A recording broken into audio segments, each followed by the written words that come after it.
Good morning. Yeah, I'm Duncan Baker-Brown. I teach here at the College of Arts and Humanities, where I focus on architecture and the built environment. And I'm also in practice, and I've only got 20 minutes, and I've got too many slides. So well done for turning up so early on a Saturday morning. Everything's going to be all right. So don't need to come next year. It's all sorted. It's sort of week after the announcement of COP21, the EU also announced their circular economy package for looking at the potentials, financial and profitable and work creation potentials of the circular economy. So that was actually quite exciting, and there you go. We're going to make lots of money out of it, so that's good. But it's something that's really interested me for a long time, and these aren't the best slides. The one on the top right is almost invisible, but it's basically the green splodges are, if you add all the green together, that's the original size of the central plains the Great Plains in the USA before they became arid deserts, or a lot of them became arid deserts. Interestingly, though, there's less human activity in this area now than there was 100 years ago. The point of this slide is to show that actually if you compare that to where the megacities are going to form, and those bubbles are where New York and Boston meet, etc., by 2050, they're largely untouched in terms of the central plains. So the thesis is that you rework these natural areas so that they're biodiverse environments again, and you put humans in megacities to leave them well away from the natural world. The idea is that these natural places would produce food as well as biodiversity. We're heading for 10 billion population, and I think we've really got to work out how our cities can be delightful places. These two slides from the Gaia Atlas of Cities by Herbert Girardet explain how up until about 1991, China's largest cities were sustainable cities. The effluent from the city fed the hinterland, and the hinterland fed the city. It's more complex than that, but I blame McDonald's for fucking that up. So remember, we're one planet. Sorry, Jeremy Irons did it yesterday, so I thought I would. One planet, not three. If everybody on planet Earth lived like we do in this room, even the permaculture people, we'd need 3 planets worth of stuff. We've got to remind ourselves of that. We've got to really reduce before we do anything else. And we've got to forget being preoccupied with carbon footprints. It's ecological footprints that matter. Our negative burden as an individual or society, community, or humankind on planet Earth.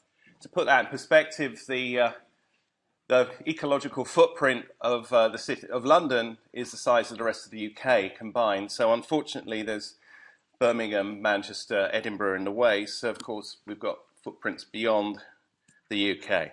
We live like this at the moment. This is stolen from the Ellen MacArthur Foundation. Check them out if you don't know what they do. They're looking at ideas of turning these linear metabolisms, where we find stuff, take it, make it into something, and then throw it away moments later.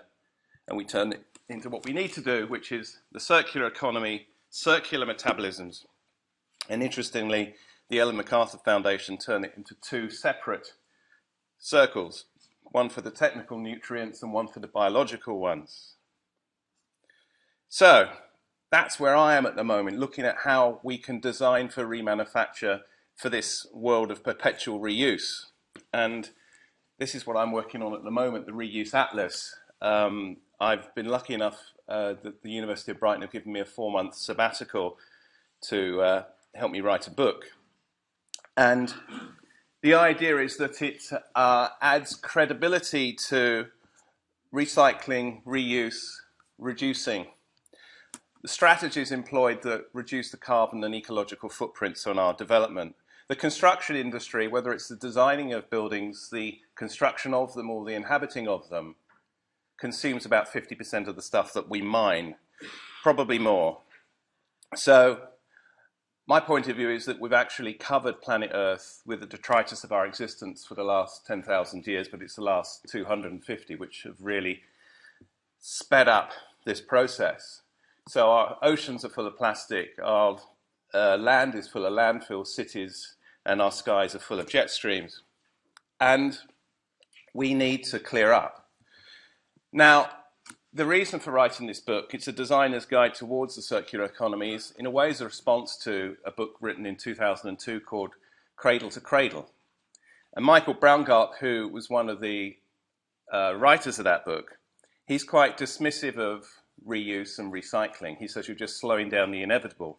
And he is correct, but that slowing down of the inevitable is the stuff that could clean up planet Earth before we've got the materials required and the designs required for a proper circular economy.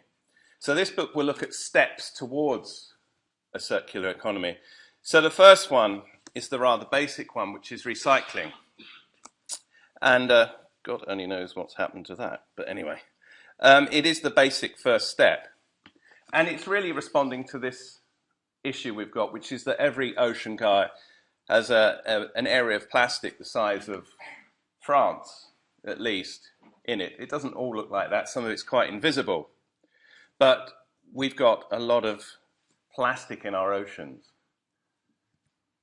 Now, I'm in the middle of speaking to this guy at the moment, and he's set up an organization called Parley for the Oceans.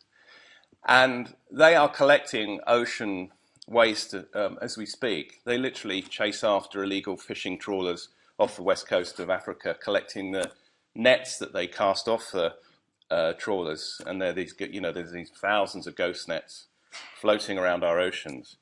And they're in bed with big corporate business. So they're actually turning ocean waste into ADIDAS trainers.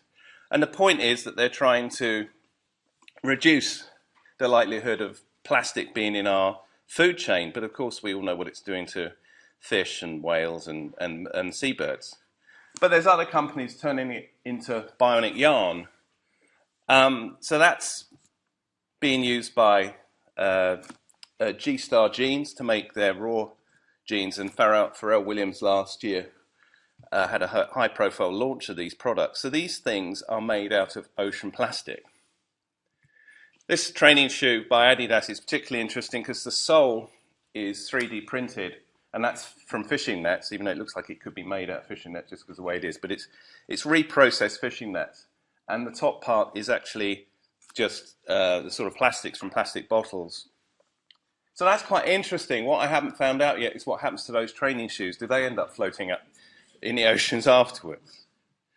This is perhaps a bit more interesting. It's actually had quite a lot of publicity lately. It's the gumdrop bin, and it's made out of chewing gum, and it's a bin to put chewing gum in. So you put your chewing gum in that bin, it gets full up, and they come and take it away, take it back to the factory, melt the whole thing down to make more chewing gum bins.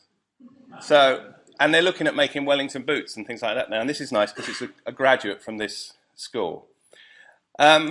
Here you've got coffee cups made out of coffee grinds or coffee grounds. And this is actually in production now.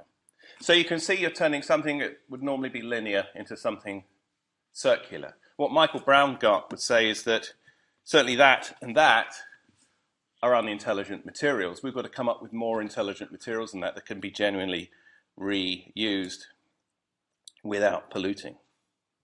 So my second step is this idea of reusing materials. And this is a big step on from recycling because it might just be saying, we'll reuse this cup. Oh, as a cup again, perhaps, instead of throwing it away. But there's quite interesting people out there. This is Elvis and Cressy, and they're commodity brokers at the end of the day, but they're finding sources of materials and reappropriating them. So Cressy collects the world's supply of damaged fire hoses, cleans them up, and turns them into handbags and belts. And she's got the world market on damaged hoses now. So that hose material is very tough material, very difficult to dispose of, and she's slowing down its route to landfill. Famously, FREITAG bags take the sort of canvas off lorries, they chop it up, and they clean it, and they turn it into bags. And the straps on the bags are seatbelts. So that's been going, everyone knows about that, but that's got some credibility. This was an interesting project that MoMA did, Museum of Modern Art in New York. They had a temporary pavilion called the Party Wall. And that was made out of second-hand steel, and the cladding, which is beautiful, and could be applied to real buildings, is actually the leftover bits when you make skateboards. So, interestingly, skateboard material, the laminated timber is very tough. So it's a shame that all this stuff gets thrown away, but you can see you can get some sort of beauty out of it. And on the reuse side of things, we've got the waste house, which you can come and see at lunchtime, which, among other things, we reused without reprocessing at all, 2,000 carpet tiles. So the outside of the house there, looking like it's got black slates on it, is actually black carpet tiles. Well, the underside of carpet tiles when you turn them outside in. And the inside, when you go upstairs, is pretty much all second-hand material. And you might wonder why it's got multicolour walls. It's because a few years earlier, we'd designed and installed this at Eco Building 2013, which was the waste totem, made out of second-hand ply that we collected from this campus. And then we decorated it with second-hand paint. And at the same time, the idea was that it was an awareness raiser. So we folded in a 3-day seminar called the Waste Zone, that we invited all us 100 of our students to come and attend. So I think it's really important when you do projects to mix in an education element as well, because when people realize that you can collect 25,000 toothbrushes and store them in the waste house, and you can collect them in 4 days quite easily from Gatwick Airport, because you just have to clear out the aeroplanes that land, and everybody gets given a toothbrush if you fly for more than 2 hours, but not many people use them. You know, these sorts of facts people need to know about. So these are some graphics that we've used to try and sort of define the amount of stuff that the waste house collected. But we reckon we've got about 55 tons worth of material that was going to go to landfill, that now is a high-performing permanent building that creates more energy than it consumes. And it's got building regulations approval and planning approval. This is more for my students really, but shipping containers, a bit of a bugbear of mine. That's an all right scheme if anyone's been to that part of London. Box Park, it's a nice little shop, so-called temporary shopping centre made out of shipping containers. All very well, and there's some houses made out of shipping containers, and you can get posh ones. And you can get the ones they let Brighton people stay in. I mean, it's not always the best thing to do, but the point about shipping containers is there's a lot of them. But to be honest, most of the time to get genuinely good, top quality habitable space out of them, you have to cut them up so much that you might as well start with something else. So the point being that if you're trying to reuse something and you have to put so much effort and energy into it to make it reusable, you might reconsider the source. The third step towards circularity is just reducing the consumption of stuff. So for example, you take an aerial shot of London, and to make it an eco-city, you don't demolish the thing. There are people out there that would say 90% of what you're looking at there through those words are buildings that need to be demolished because they're carbon gas guzzlers. But we've got a good tradition in London and other cities of having adapted buildings that are built for adaptation. And we can't yet match, really, buildings before about 1910 in terms of their ability to be reused. If you think of a Victorian or Georgian building, brickwork with lime mortar that can come, so the bricks can come apart really easily, and the rest of it's timber, really. It's so easy to adapt. You do not need to demolish. But it's these buildings I'm interested in. How on earth do you work with these buildings? How do you turn that thing, which is actually one of my favourite buildings in London, but Trellick Tower, how do you turn that into a low-energy building? Well, we've been looking quite a lot at adapting towers in Brighton. So that's a scheme for Theodore House, where we bolted stuff on without losing the tenants, and you get a building that's got half the carbon footprint of the existing.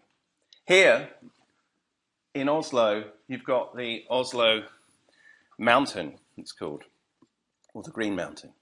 Now, what's interesting with this project, and I met the design team last week, is that they're pledging to salvage 90% of the material that's going to be stripped out of the existing tower block. So this is an extension of an existing tower block. So though, you can imagine the stuff that comes out of a 1960s or 70s building when you're stripping it out. There's a lot of rubbish. Well, they're going to salvage 90% of that. And then, amazingly, 80% of that 90% is going to go back into the building, the new building. And that sort of thing's been done before. This is one of my favourite schemes. This is in Paris, and it's by a practice called L'Aquitaine and Vassal, and that's a 1950s tower block on the left. That's the same building on the right from a couple of years ago. Now, the mayor of Paris was going to demolish that building and rebuild a tower block, just like they do going to do in Brighton soon.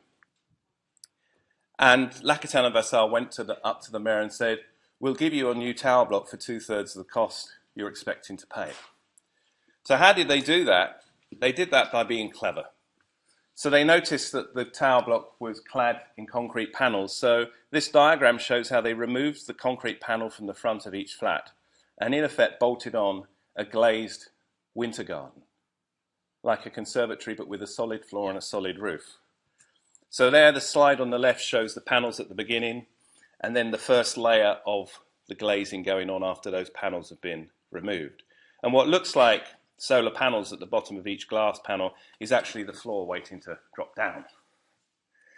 So that's what the tenants had to put up with.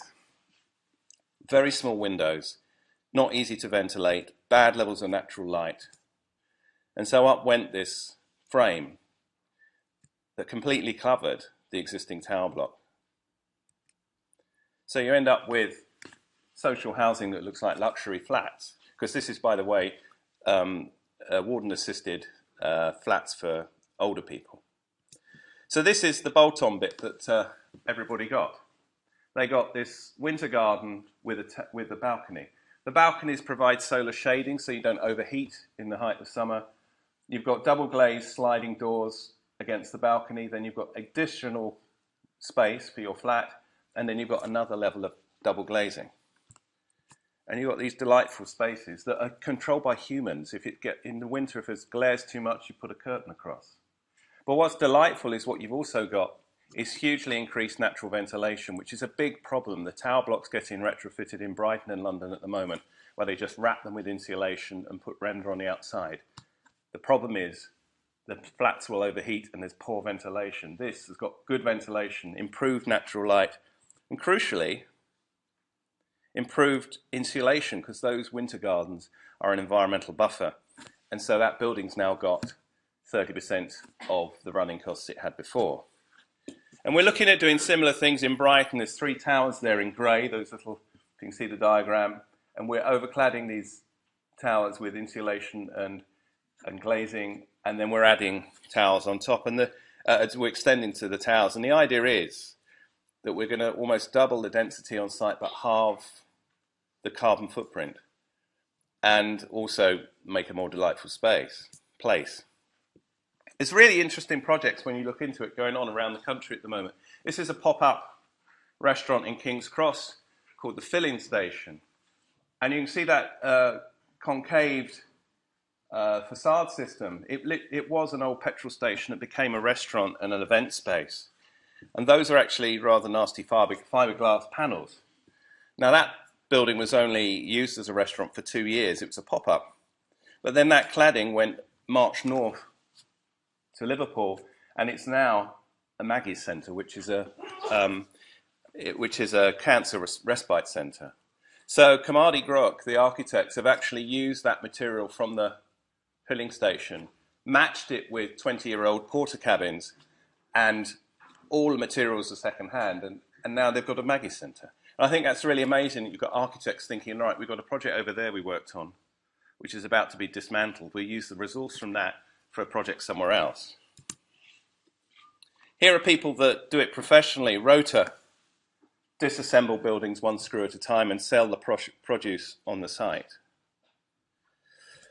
There's strategies you can employ to find materials that maybe redefine an idea of local. So you've got local materials that are grown, and Ben will talk a lot about that in a minute, but you've got the other stuff lying around. And this is a house that we're going to build where we're building out of materials that are either lying around or we've found within a 10-mile radius. And that could be so-called waste materials from a brickyard or timber that's too soft to be used normally in structure, but we're going to have a go. And the exciting thing is that you can then plug that into a national network, a resource exchange. And then, in a way, it will be a little bit like eBay or Amazon, where you plug in and you find local materials that are hanging around. So you redefine what's happening. And this organization called Recipro are already doing this with second-hand surplus construction material. And they're also doing it with a really interesting initiative called Community Repaint, which is literally salvaging some of the 50 million litres a year of paint that we don't use, and actually without reprocessing it, just reselling it. And your final step is genuine circular economy, where you're taking a linear process and turning it into a circular one. And you might be growing your own compostable buildings. And all my text has gone white for some reason. It's just images. But we're very well served with local organic materials here with chestnut, which we've used on plenty of buildings. So we can build bigger buildings using materials that are only within 12 miles of the site. So that building there is a community centre in Hastings. All the timber was within 12 miles of the site. And you can build office buildings using similar principles. Have I got 1 minute? 1 minute. There you go. I'm going to talk about something else. And you can do bigger buildings using this sort of stuff. So that's a multi-storey building which is all straw and timber, like that. These are bricks that it's silicon and mushrooms. So you can grow bricks. You can grow insulation, that's mushroom insulation. You can make chairs out of wool. And you can do what Francis Kere does in Burkina Faso, which is to just use the material lying around and to remind communities that they can build their own buildings and they don't need white people from Germany or England to tell them how to build their schools. They can do it themselves. And they can use pots for roofs.